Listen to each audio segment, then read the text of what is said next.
It's time for us to get into a very important conversation this morning. One of our very own here at Citi TV, Citi FM, has been honored and elevated to a very, very high position. There's going to be an induction service for the Reverend Dr. Stephen Wengam, and he's joined us on the set this morning. We're going to have a conversation with him. Reverend Wengam, you're welcome. Thank you, my brother. It's good to see you. Yeah. You look sharp. Oh, thank you. But you no, you look sharper. You look sharper. I knew that was coming. I had to throw the jump first. Of course. No, but congratulations, Reverend. Thank you, Freema. Citi FM, Citi TV played a key role. You gave me the platform to do ministry. People got to know what was inside me. And to a large extent, made the people repose this high-level confidence in me. So I shared the glory and the honor with Citi FM, Citi TV. You know, for us here, you know, you are still our Pastor Wengam. Yeah. You know, I always say that when a father becomes the president, you know, Still everyone daddy. calls him Your Excellency Your and all that. But when he Excellency, comes home, it's very difficult for you to say Your Excellency. You still say Daddy. You know, so he's Reverend Dr. Wengam, you know. But for us, you know, younger sisters and nieces and all that, we still say Pastor Wengam. So I realize that. And I love that. Can we still call you Pastor Wengam? Yes. Because our calling is essentially a pastor. Yes. And when you are called, for me, the title makes you have the real feeling that you are fulfilling your mission. Yes. But how do you feel, though? This is a very huge responsibility. Well, I have been asking my wife, am I really the general superintendent? Well, you are. Feeling-wise, it's yet to sink, but probably does. I mean, I have to live with it. It's more of the hugeness of the responsibility because you are superintending over 6,000 churches.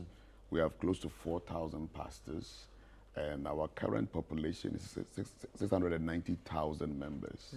That involves a lot of traveling, a lot of administrative work, a lot of spiritual issues. But I believe God has always prepared his servant. So he will see us through. So let me ask you, one of the things that I was thinking about, you know, when the announcement came and, you know, we've been talking back and forth about different, you know, the different things. And yesterday, myself and Reverend Marley were, you know, making some jokes as we usually do in the back, you know, and we're talking about Reverend Bempa and all of that, and the, you know, the fraternity of Assemblies of God pastors and so on. Let me ask you, when your journey began, did you see this day? Yes and no. Okay. No, at a point, I felt God was preparing me for something very critical. I couldn't pinpoint it. But along the line, it became quite clearer. When I was in secondary school, I had a dream. Okay. And I saw my photo splashed on the front page of the Assemblies of God Ghana calendar. Oh, wow. At the time, I didn't understand, but subsequently, if you know the structure of our calendar, mostly the face of the General Superintendent is on it. Then my late father, who passed 2007, a few weeks before he passed, called me and prophesied it. Wow. He told me that you are going to become General Superintendent of Assemblies of God Ghana. Take very good care of yourself so that you don't frustrate God's plan. There were other prophecies I can't disclose here. Like Mary, the Bible says she kept all of these things in her heart and waited until they were fulfilled. Then, 3 days to my election, my cousin had a dream. He's a very prayerful guy, Joe, and said my dad told him that tell my son to become, he's going to win landslide. He's going to become the General Superintendent of Assemblies of God Ghana. So, and then finally, at a point, when I look at the various places God was taking me to, I served at the headquarters as Director of Administration, serving 3 General Superintendents, then subsequently becoming the Chairman of Ghana Prison Service Council. At a point, it began to ring a bell that God will not be taking you through all these critical places for nothing. So I perceived that something crucial was coming. But I had kept a very humble and modest expectations because God is. I mean, God is God. God, he can do anything. Yeah. So you said something that I find interesting. So as not to frustrate the plans of God. So it's very possible that there can be a prophecy that one will become this, or this is what God has for you, but by your actions, decisions, choices, you can actually frustrate the plan of God. Oh, yes. God works in us, for us, and with us. God doesn't work exclusively. No, can you please say that? Yeah, I think it bears repeating. Thank you. God works in us, with us, and for us. God doesn't work independently of us. So, and God is a team player. Genesis 1, 26 and 28. Let us create man in our image. So Isaiah 1, 19. Come, let us reason together. So, yes, many people, God destined them to be great, but by their own actions and inactions, frustrated God's plans, and God had aborted. And they would turn around and blame God. So, you must be very careful the choices you make. It's possible to frustrate God's prophecy and agenda for your life. Now, you know, one of the respected, nations in our country or maybe worldwide is the Assemblies of God. I mean, it's no mean feat to be the leader of this movement. Reverend, how are you positioning yourself, as the leader, as the shepherd of this gathering, especially when it comes to our country, when it comes to leaders, religious leaders making impact in our country today? Thank you very much. I guess, as I mentioned earlier, God had prepared me, exposed me to the public service. I served as member of the 5th Prison Council, and as chairman, I had 2 ministers of state on the council. I had the vice president of the National House of Chiefs on the council. Christian Council General Secretary was on the council, apart from other international engagement I've had. So my vision is creating the transformation agenda, anchored on Micah 4, 1 and 2, which says that in the last days, the mountain of the Lord's temple shall be the highest of the mountains. It shall be exalted above the hills. People shall stream into it. Many nations will come and say, let us go to the house of God and seek his ways.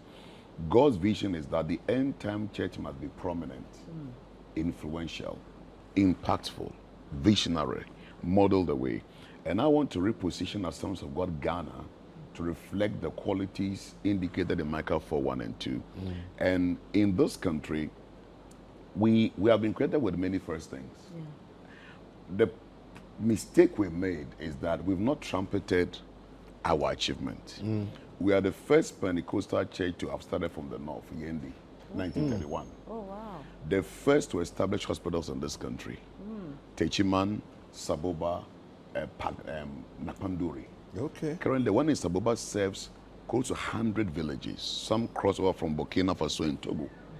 So we were the first to use social action programs to evangelize Ghana. We're the first to start radio program in this country, Pentecostal Church. And the first to establish Bible school, former training of pastors in 1951. As early as that. Now, and then aging care, we are the first in terms of street children rehabilitation and several others. So what we intend doing, we want to be relevant in the socio-economic development of this country. We are not going to just be a spiritual entity. So we are going to be concerned about Ghana's development. We will position ourselves not only as our members. We are going to establish the political incubator to intentionally raise more of our members to go into politics, into public service, to make a difference, not to go and add to the numbers.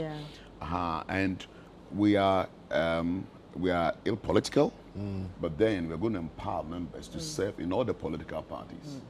Where we need to speak, we will speak. We want to be credible, not just making noise, not just talking at this time and the other time. So a lot of capacity building is going to happen. My vision paper has 6 thematic areas. Okay. Reach, the 6 R's. Reach, restore, reform, reposition, rebrand, and rebuild. Okay. And the reach, we are talking about every village and city must have a church. Everybody's entitled to hear the word of God. And therefore, we are going to all the unreached areas. Yeah. Then we are also reaching out to all the stakeholders. So if those of you who are following, we've been to all the major stakeholders in this country, because the church is not an isolated entity. We've been to all the arms of government, we're at Citi TV, Citi FM and all that. Then we are looking at rebuild. 80% of our churches are in rural Ghana. And Assemblies of God, each local church is self-governing, self-supporting, self-propagating. Okay. Now, in a country like third world country, it impacts negatively on our pastors. Because in the rural Ghana, it means that the local church have to take care of the pastor. We want to establish a special rural pastors fund to mitigate the suffering of our pastors. We'll invest heavily in human capital development. And then we're going to establish the Assemblies of God Centenary Village. It'll be 100 years in 8 years' time. Okay. That'll be a huge camp meeting facility. Then under Restore, we are a product of the Azusa Street Revival. Oh, I see. Yeah. Oh, wow. Assemblies of God started in 1914 in the U.S. We are the first Pentecostal denomination, Ghana, worldwide, among the Assemblies of God fraternity, to produce a member to serve in the highest office of a country. Then that is President Mahama. Then currently the Malawi president was a former general superintendent of Assemblies of God. Oh, really? Who is the president of Malawi? It means you have somewhere to I beg you. I beg No, you. you didn't say I did. You didn't say I did. No, this prophecy, chalk it. No, Reverend, you know, No, the last this time, is really amazing. huge achievements. Yeah. You know, sometimes I think the problem is we are too modest, Yeah. you know, with the church. Yeah. And I think Yeah. sometimes this is also a way of not getting the right people in there, because people feel, you know, the church here is just spiritual thing. Yeah. But if a general superintendent, you know, has risen to become president. a president, Yeah. it means that regardless of whatever your ambitions are, you still can serve God. Now, the last time I was at Cedar Mountain, the preaching was on sexual immorality. Okay. I remember so well because it made a lot of impact on me, because I was there with my sons, you know. And I was like, okay, so you go to church and certain topics, you know, are not spoken about. Yeah. Even those of us sitting were kind of cringing and sitting well. And so I was like, but how is Pastor Wengam getting all this vim, you know, to say these kind of things? And he said to David, without fear or favor, anything like, yeah, why are they, you know, and saying it, bam, bam, bam, bam. Rev, now you are leading this gathering. How would you describe your leadership style, you know, how to make your voice heard on national issues as an individual? Thank you. As you know, I say it as it is. That's why I've declared this year our theme is holiness. Okay. The church must go back to its roots. And it's holiness that will save this country, currently where we are. So I am determined to say it as it is. Of course, we will encourage, we will pat on the shoulder, because we are losing our voice as a church. Yeah. We too much of massaging of the truth. You know, when the Lord told me to preach that to someone, I shuddered. I struggled with God. I said, God, this time the members will leave the church. Then he said, no. Yeah. And since the 2 Sundays I did that topic, our numbers have shot up. Yeah. Oh, yes. I was shocked. Yeah. Where you thought this is a topic that if you go there. But the feedback I got was that indeed all of us are struggling. We are. All of us, you including can't us. say it anyway. But again, I think that, Pastor Wengam, one of the things that sometimes we don't realize is that people are drawn to men of strength. And if you have the ability to stand in front of people and to say the hardest things, that's the point of attraction. Wow. You know, it's like we all know that we have, you know, and it's like we can't say, but somebody has said we like him. And you know, I found it very appropriate because I was in church with my teenagers, you know, and after, I mean, things I can't say. Yeah. And now it looks like it's not mommy saying It's it. not mommy saying it. You have heard, have you heard you the were pastor there, say that? Don't do you have this. heard. And interestingly, when we finished, Yeah.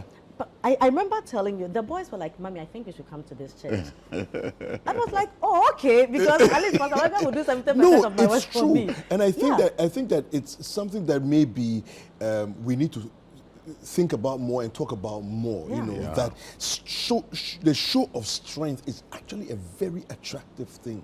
You know, interestingly, couples in the church have come to say, Pastor, thank you. Yeah. Especially when you're there with your husband. At a point, the woman is happy he hit the one. Then after a second, the thing turns on the man. Then the man turns. So the event, the induction service, yes. Yeah. Talk to us about that. Well, thank you very much. It's preceded with the maiden edition of the Transformational Leaders Conference. Okay. 23rd, Thursday and Friday, 8 a.m. to 3 p.m. at Cedar Mountain Chapel, East Legon, Assemblies of God. We have great speakers. One of the speakers is the General Secretary of the World Assemblies of God Fellowship. Okay. We have 70 million members worldwide in 212 different countries. And he's the General Superintendent of the Singapore Assemblies of God. He pastors a 10,000 member church. Dominic Yu is coming. He's loaded. Then the Tanzania General Superintendent, Reverend Barnabas Ntokambali. He is the president of the Africa Assemblies of God Alliance. We have 90 million members in Africa. He is speaking. Reverend Greg T. Johnson, our friend, Global Leadership Training from the USA, is speaking. The former Chief Justice, Lady Chief Georgina Tudoro Woods, retired, is speaking on the topic how to use alternative dispute resolution to resolve conflicts in the church. Then Archbishop Charles Ajenasari will speak on the topic, the role of the supernatural in achieving the mission of the church. And I will speak on effective church branding. So Thursday, Friday, 8 a.m. at Cedar Mountain Chapel, East Legon, near Emmanuel Eye Clinic. Then Saturday, we're having it at the Grand Arena of the Accra International Conference Center. We've opened the door to the public, to all our members. 9 a.m. sharp is the event. It's a spiritual event. A lot of prayers going in it. And we are trusting God, not just a mere ceremony. We want this to impact Ghana. We want this event to open the heavens. And if you look at the lineup of men of God, we have a huge delegation from the U.S. who are arriving. The World Missions Director of Assemblies of God is coming. And then Europe, about 10 general superintendents across the globe are coming for the event. And then Ghana to the heads of churches have all indicated their presence. And of course, Citi Citi TV. Oh, amen. It goes without saying. The official media. It is our event, you know. And of course, you couldn't have spoken on an appropriate topic, church branding. I mean, congratulations. You have one of the most beautiful churches in Accra, if not Ghana. And that is why I don't mind being a church member at all. I like beautiful things. I don't like any church that's I know, right? Frema is there. Thank you very much. We'd really love to keep you here, but I'm sure listeners of Citi are also waiting. Now you're a big man. I beg you. You share your time, please, for all of us, and we really appreciate that. Thank you very much. You know, and in conclusion on my part, permit me, we also are looking at repositioning the church. And rebranding the church, because being a typical Pentecostal church, we need to appeal to the middle class and then the younger generation. And so the core values is shift, grow, and transform. So I've told my people there's going to be a shift, the way things are done. So once again, thanks Citi FM for the support and all of you. I'm grateful. Well, we're also very, very proud of you for all that you have achieved. All right. So all roads lead to the Grand Arena of the Accra International Conference Center at 9 a.m. on Saturday, 25th of February 2023 for the induction service. And of course, Cedar Mountain will be hosting the event prior to that as well at their premises.